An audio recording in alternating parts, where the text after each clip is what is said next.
What is going on, everybody? I'm at one of my favorite spots. It's a little ice cream stand in the woods in northeastern Pennsylvania. And I'm making a video today. That Harley Davidson,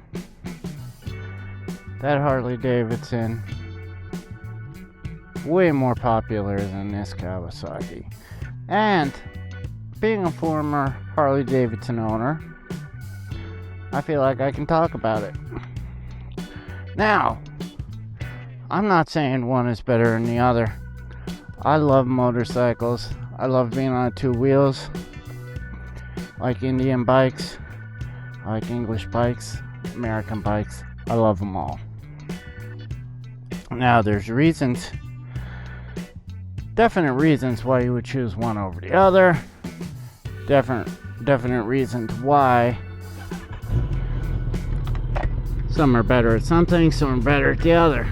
But the truth is, here in America, Harley Davidson is king. I'm gonna put up a picture of my last Harley, which cost about $2,000. And I bought it because I wanted to start riding again. I had been sick and I had been hurt. And I thought that a Harley Davidson would be better for me because of the relaxed riding position. But while I owned that bike, and it was mildly customized, but its value was around $2,000. I got more love on that $2,000 Harley Davidson than I did on any bike I've ever owned, I think. And I've owned quite a few. No matter where I went, I met somebody who said they either owned a Harley or wanted a Harley, or their dad rode a Harley. You know, that was one of the biggest things. I started to put the pieces together, that it was a thing passed down from generation to generation. You know, Harley Davidson really became huge after World War II, and a lot of the servicemen came back, and they had ridden Harleys during the war, and they continued on with the hobby, and the exhilaration and the excitement is something they craved after being at war. So, as those people got older, they had a little bit of anti-Japanese sentiment going on. You know, they were at war against these people. They were trying to kill each other. So that generation really did not have, they actually, you know, had an outright hate of these Japanese bikes. And that is definitely fading away. That's fading away with that generation. Now, I gotta say, I love both types of bikes, but another big difference, and I'm doing this video near a small town where I grew up. Now, there's lots of beautiful houses here in the country, and it's nice, right? But then there's also these small coal towns where there wasn't a lot of money.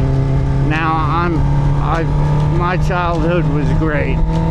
There definitely was not a lot of money to go around, but I was happy. I never knew I was poor until I was older. And that's the great part about it. So I'm not crying poverty, but what I'm saying is, you could ask 500 people in that town about their first motorcycle, and it's going to be a Japanese motorcycle 90% at a time, just because they were affordable.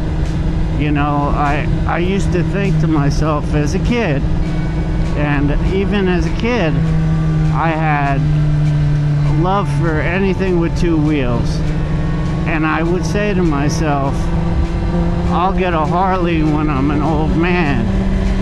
Just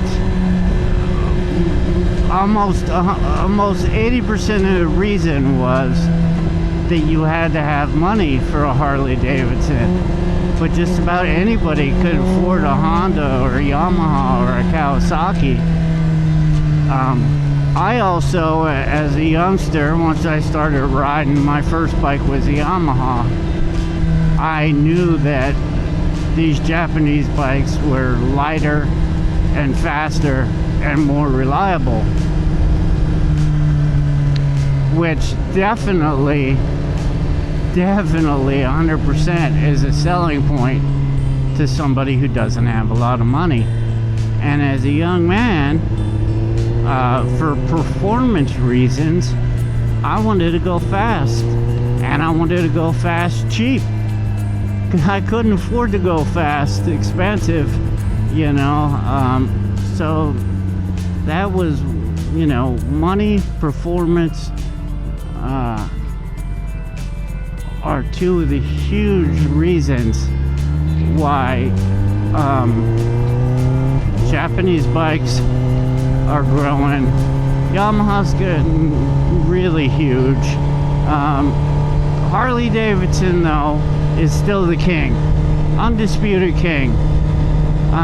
Harley's biggest mistake, and everybody knows this, is they never really made anything entry level. Yeah, the Sportster, the 8083 Sportster had been around forever, and that was their affordable entry level, but they didn't have anything to hook people when they were young, you know. And they realized that's a problem, because people get nostalgic. I think about my first bike, I think about my first Yamaha, and I want to go back and get another one. Now it's worth more because it's older. But yeah, Harley Davidson, that was a big fault of theirs. But as far as popularity goes, my two Kawasaki's and every other Japanese bike rolled together into one do not get near the amount of compliments I got on my $2,000 Harley Davidson. And for somebody like me, I'm okay with that.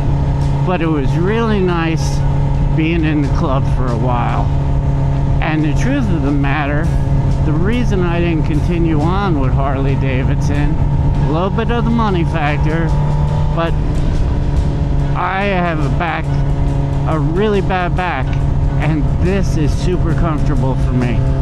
I could only ride the Harley Davidson for maximum 45-50 minutes, whereas I could be like this all day. And I know that's backwards for most people.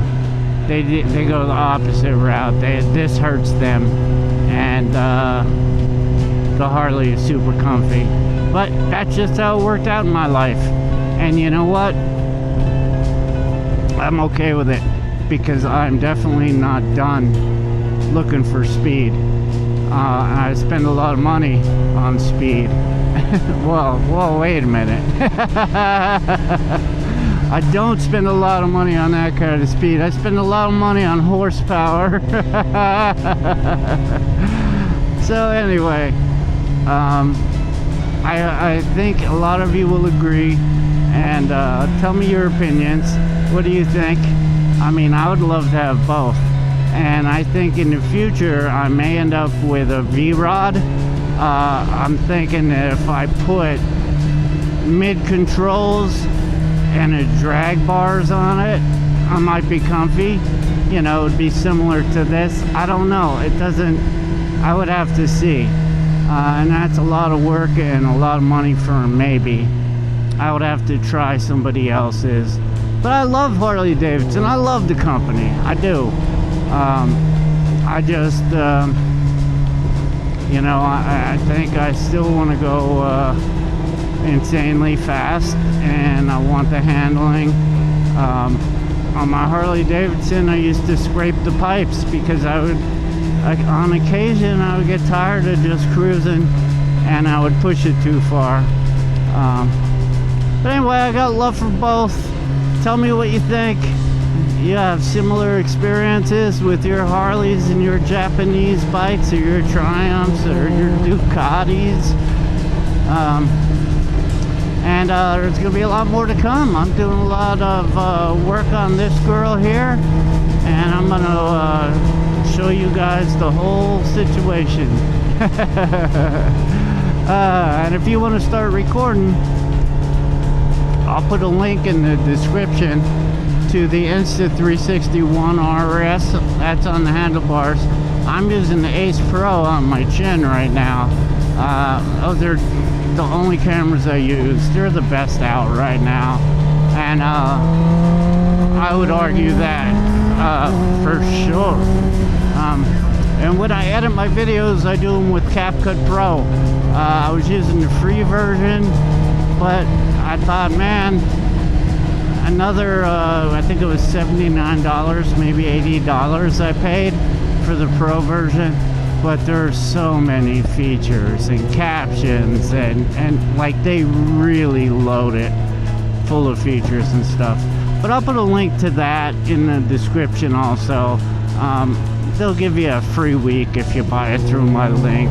And it's not a lot, but something for free, right? I always try to get a little something. Alright, I will talk to you all later. Peace.